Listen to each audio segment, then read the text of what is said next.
Everybody good? Yeah. Okay, you look good tonight. What is this, September 9th?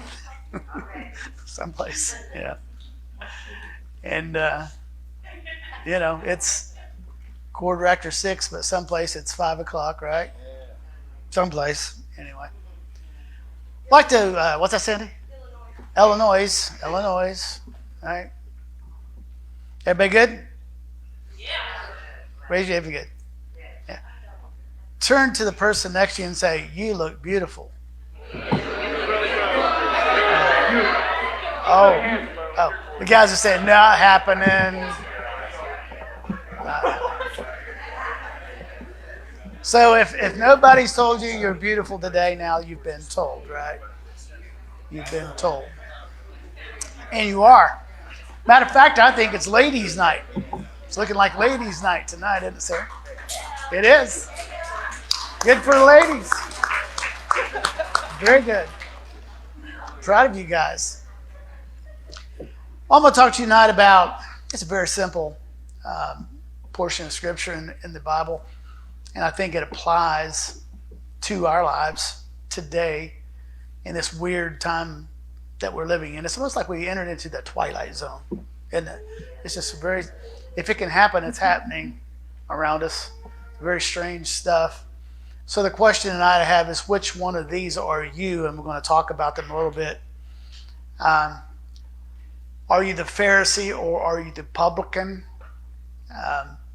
It goes like this. And in verse 9, before you get to verse 10, I was looking at it earlier, and he gives us the reason for the parable. The parable is it's an earthly story with a heavenly meaning. Right? Got it? It's an earthly story about heaven. And so he's explaining it to us, and he spoke this parable to some who trusted in themselves that they were righteous and they despised others. And I think it's very simple. If people despise somebody else as being less than themselves, as not being as good as themselves, they are self-righteous. Isn't that what it is? And so a lot of people say, "Well, I'm not a self-righteous person," but if you're always dogging somebody, you're always criticizing somebody else, then you may fit into that category of being kind of self-righteous. So we want to talk about that a little bit. 2 men. They were just both men. They went up to the temple to pray. I was talking to Carrie tonight.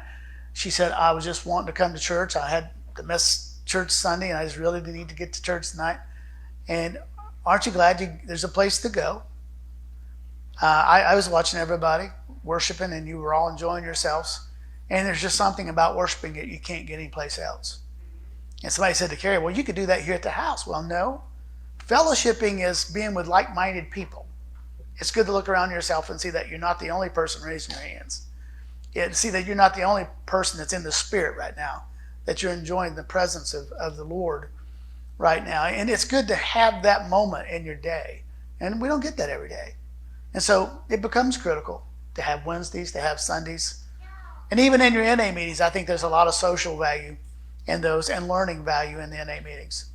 I recommend that I always say, and a lot of us say it, meeting makers, they make it. Meeting makers make it. Not all, but a lot do. A lot of meeting makers. 2 men, they went up to the temple to pray, and there was something very different about them. One was a Pharisee, he was a very religious man, and the other was just a right-out sinner. He was what they called in their day a tax collector. And everybody knows that, he's a politician. He's kind of a publican, they called him, or a sinner. And the Pharisee, he stood, and he's up front, and he's talking, and it says he prayed thus with himself. Who's he praying to? He prayed thus with God? No, he prayed thus with himself. And so you hear a lot of people, they like the these and the thous. I think thee, God. Was you grew up in one of those churches where they prayed in the King's English? And I thought in order to learn to pray, I've got to learn the King's English. Got to get my thous and my these up straight, And I always tell my granddaughter that she's biblical. She stinketh, you know. Yeah. And so he prayed with himself, God, I thank you that I'm not like other men. I'm not like them. I'm somehow different from them because they're extortioners, they're unjust, they're adulterers, and he looks around and he opened his eye a little bit and he looked at that old sinner, tax collector, publican, and he said, especially like that guy right there. I'm not like him. I'm thankful. I thank you. Now there's two eyes. I put them in the yellow. And in this, you see that there's three more eyes there. Who's he talking about? It's always about I. It's always about me, mine. You know, and we say recovery is not it's not about I. It's a we recovery. You know, it's healthy to give praise, to give honor to whom honor due. There's people helping you in your recovery. He said, I fast twice a week. Does anybody here fast twice a week? I doubt it. But he did. He's not lying. He's telling the truth about himself. He really does. He fasts. There's 2 times a week that he just don't eat anything because he's so righteous. He gives 10% of all of his income to God. And he said, now on the other hand, you've got the tax collector. Now, that he was standing far off. He didn't go up front. He didn't stand up. See, that's what we have. We call it the amen corner back in the back. People come in and like to sit pressed up against the back, you know. And I think some people are just comfortable in the back, but then some people feel like they don't want to be up where the fire's at, you know, to get back. There, hey, point taken.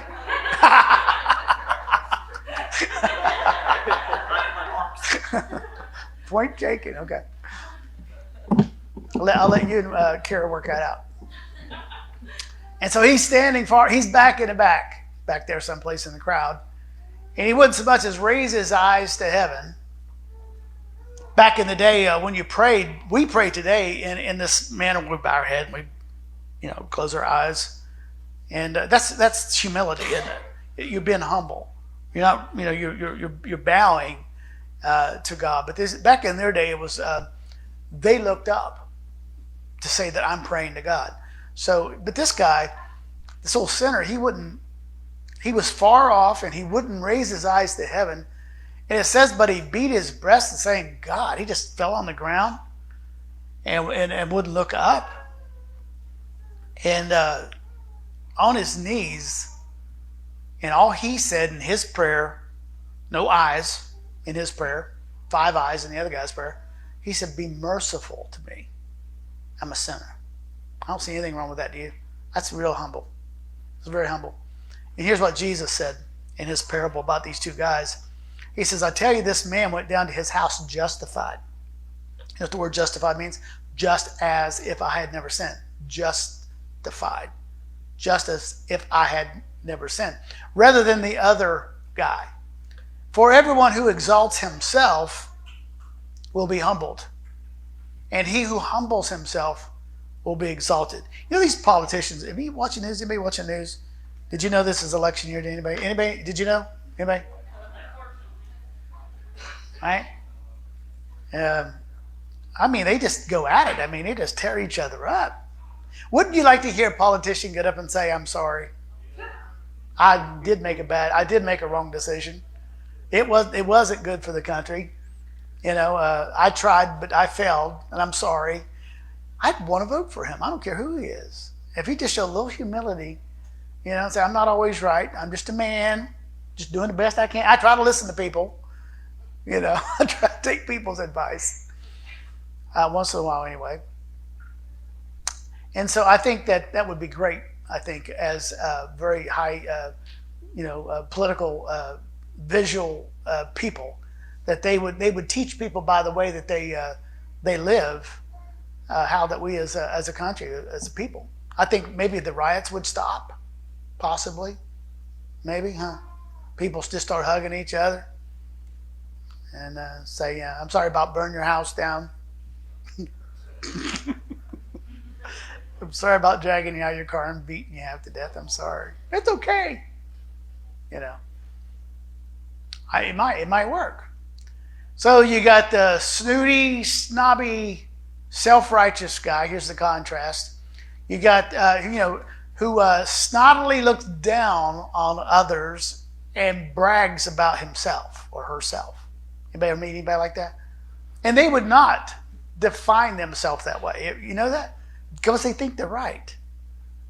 And see, I think it would be good for all of us that one day in our lives, if somebody would just follow us around with a camera and just videotape everything we did in a day's time. How would you come out in that? You know what I'm saying? I mean, except for the bathroom breaks. We can skip that.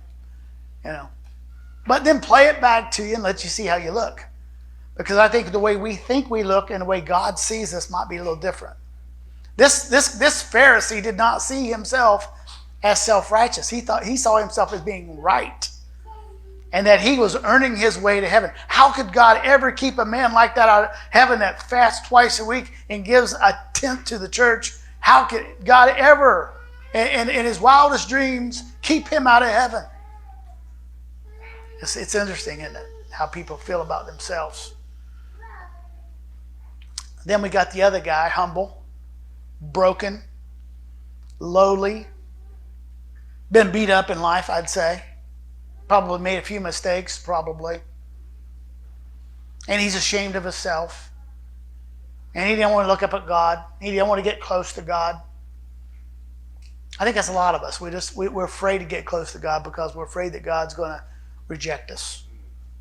I mean, I think so. I think a lot of us see God as this old gray-haired guy with a bolt of lightning ready to strike you down every time you make a mistake. And that's not God.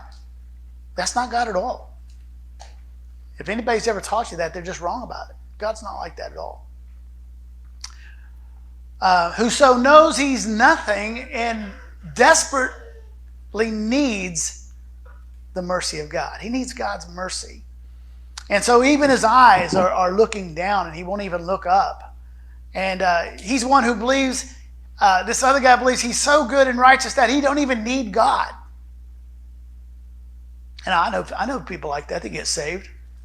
Getting saved is more than just saying you want to get saved.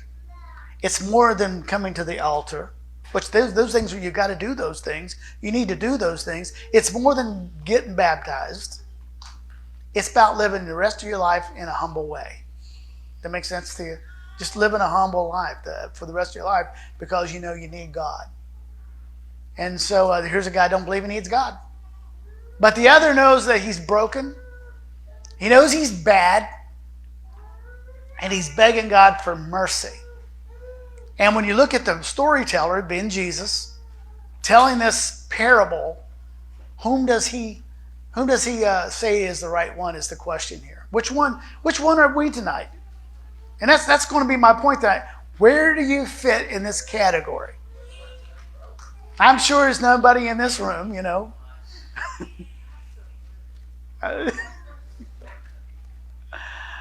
Here's this thing about self-righteous. The first characteristic is confident of their own righteousness. It has a Greek word there that means confident, trusting, which can mean convince, persuade, depend on, or trust in. And in this situation, their own self. They don't need God. They're going to make it to heaven. And when you feel like that, you're going to always, have you ever been around somebody that has to tear you down to make themselves feel better? They got to tear you down. They got to bring you down to their level or even lower so that they can feel better about themselves. And that's what they're doing. They got to drag you through the mud. They got to find something wrong about you so they can feel better about themselves. Now, when we recognize that's why they're doing it, doesn't it help you a little bit to say, I don't want to be like that. And actually, I feel sorry for that person. And I'm not going to fight fire with fire here. I'm just going to keep my mouth shut. And I'm not going to say anything bad about them. One time when I was in high school. It's been a few years ago. And there was a guy named David Kerrigan, and a tall, skinny guy. And there was me. And all the guys around us could tell that me and David didn't really like each other. You ever get in that situation? They know you don't like somebody. And I don't know why I didn't like him. I didn't really know David, really. And I could tell David didn't like me. Just the way we looked at each other. So one day they come to me and they said, David Kerrigan, he's over in the bathroom. This is lunchtime. He's over in the men's bathroom and he's wanting to fight you. He's waiting on you. What are you going to do? Well, I'm going to go fight. That's what I'm going to do, right? I ain't backing down. I don't believe in starting fights, but I don't believe in backing down either, kind of thing. So I go to the bathroom. Here's all these guys packed. And David's back in the stall for some reason. He comes out, and all 80 pounds of him, and got the chest out and stuff. And we get up to each other. We both got our chest out, and we're ready to fight. And I said, wait a minute. He said, what? I said, before we start, I want to know what I've done wrong. David said, wait a minute. They said you wanted to fight me. I said, I didn't say that. David said, well, I don't want to fight you either. Everybody's like, oh, man. They're all like, it was all betting on us, and, everybody lost. But me and David won, didn't we?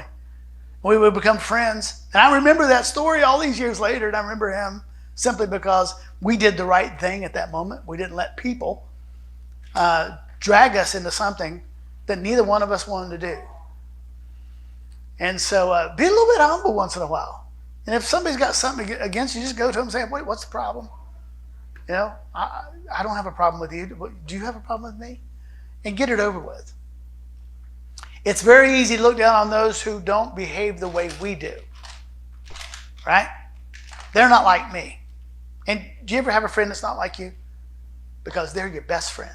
You want people that's not like you, because they can be very interesting.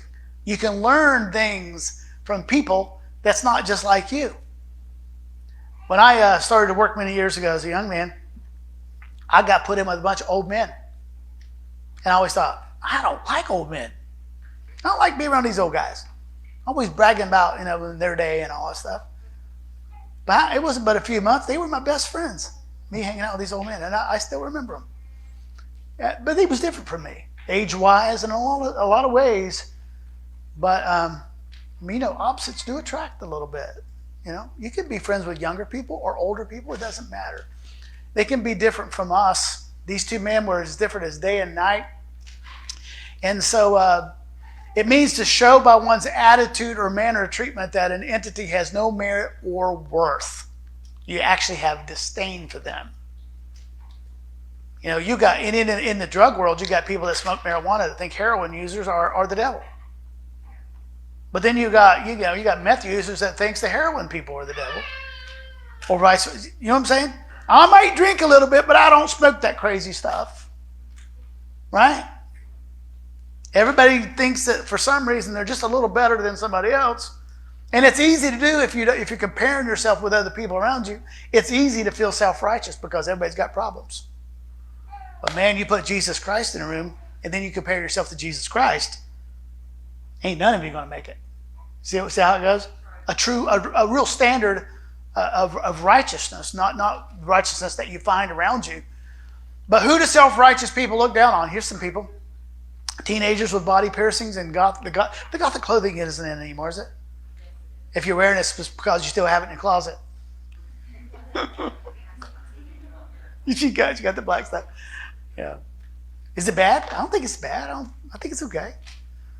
I think they need to break out of it once in a while. Put a little color in their life. Pregnant teenagers. All right. Not only did they look down on teenagers, they looked down on the teenagers' parents. You raised, you did a terrible job as a parent. Divorced men or women. People hide that stuff. Got some mail from my neighbor one time. and it was a male with her from a former name, not the name she had. And man, him and her came over and chewed me out. I said, I didn't deliver the mail. It came to my house. What are you picking on me for? I don't care if you were divorced and remarried. What? Doesn't matter. Gamblers and junkies, people that's got all these habits, habits, and hang-ups. Do you feel like it from some people sometimes? I think sometimes people in addiction look down on people that are sober. Whoa. They do. You don't know what I'm going through. You don't know what it's like. Don't you ever talk about it until you've gone through it. But I have. And so somehow I'm better than you stupid, sober people. Right? I mean, you can fit this stuff in any size bottle you want to put it in and say you're better somehow than somebody else because they're not like you. And I do believe that sober people do not understand people with addiction. I agree with that. That doesn't make them any less a person, though. They're trying. They're trying. Just give them a chance. Explain it to them. Right? And then there's poor, homeless people who don't look down on people like that. Sad, isn't it? It's sad. Until you've hit rock bottom. Until you've hit rock bottom. I like rock bottom people. That's who I like. I'll be honest with you. I would just see me around rock bottom people than any people in the world. Because rock bottom people they come up for a fact, tell you with some gratitude that they're better off right now than what they was before. There's a marked difference in the quality of their life right now than the life that they used to live. Some people never lived a life like that. And they're spoiled. They just get things and everything came easy. They don't care about anything and they're still sad. I feel sorry for them too. Just never experienced rock bottom. This tax collector, he stood at a distance and he wouldn't even look up and he beat his breast and he said, God, just have mercy on me because, listen, I'm just a sinner. I'm ashamed of myself. He was a very humble man. There's some body language going on there. He was standing far off. You ever notice people's body language? That right there usually means you're defensive. You're like, you ever notice that? If people's like, they're awkward, they're uncomfortable. You ever get people that don't know, they don't have any space? When they talk to you, they get too close. And your eyes are going cross, trying to look at them. And one's enough, And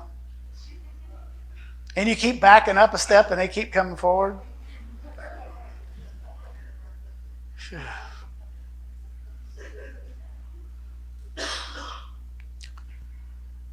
Number 2, not even raising his eyes to heaven, but standing with his head level or bowed as a sign that he has a sense of guilt. That's a kid. You ever have, anybody's got kids? They get in trouble, you know what they do, don't they? They put their head down. They don't want to look you in the eye because they're about ready to lie. And they know if they look at you, you're going to know they're lying. So, you can tell. There's body language. I know people that you can tell they're lying when their mouth's moving. No.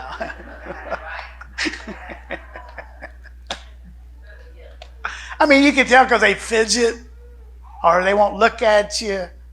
Just body language goes a long way. It really does. And so this guy describes himself as a sinner, and he makes no excuse for it. I'm not going to justify my behavior. I know what I did was wrong. I know my lifestyle is wrong. And God, all I can do is just ask you for some mercy. That's all I can do. I'm praying that you'll be favorably inclined or disposed to forgive me, to have mercy on me. And listen, he's saying, God, you're the one's wronged in this situation, and I'm the one doing the wrong. I'm the one doing it. It's me. That's the problem. And so to justify means to render a favorable verdict, to treat as they are just. You know what I think about sometimes? I think that a lot of times, and I grew up like this, you're told you're a loser. You're told you're never going to amount to anything. They expected you to get pregnant, or they expected you to run away, or they expected you to get on drugs, or they expected you to get the wrong guy. They expected you would never get a job. You know what happens to people like that? They do that because that's what's expected of them. But now, if you're a parent and you've got a child, you say, my mom said to me, she said, Rick, she says, I believe that you can do anything that you set your mind to. I mean, over and over, she would say that to me. And finally, it caught hold. I think I can. That you need a little help with. And when you come up here, what it says to God is that you're humble enough to say to him that you could use his help in a situation, and that you've got a problem that you need help with. So come on up, if you can get in behind something.